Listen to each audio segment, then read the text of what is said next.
Agriculture can be used to help educate kids. It has an impact that they don't know about, and that's the whole point of agriculture education.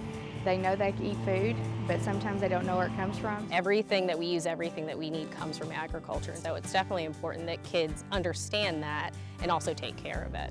Most of my students, when they come into my room, have never even thought about agriculture. We have very few that even have ever lived on a farm.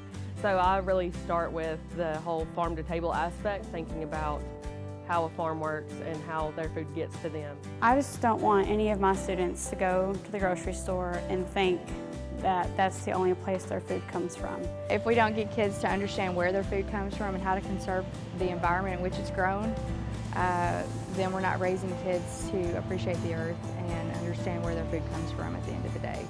Whenever people think about agriculture education, they just think about, oh, we're going to learn about cornfields and dairy farms.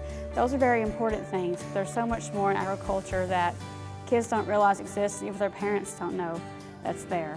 So just getting them hands-on, using all of their senses, learning about different things in ag and in science, it helps them expand their knowledge on what agriculture is, and it gives them more options on what they want to do with the rest of their life. The big push from our instructor, Dr. Wilson, was to encourage the younger generation to get into agriculture and farming. My goal is to try and help them in their classrooms by giving them activities related to agricultural science. Getting them to focus on the 3 steps of science, which is getting their kids to observe, using all 5 senses, then getting the kids to ask questions, which is really difficult.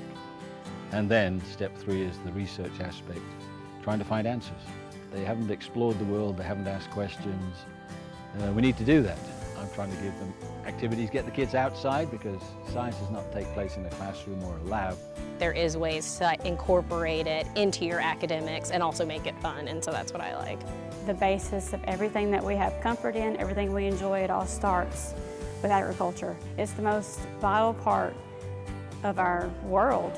Without agriculture, we would be in really bad shape. And I want the kids to understand that and know that there are people out there and there are jobs out there that are very important, and without them, we wouldn't have anything that we have now.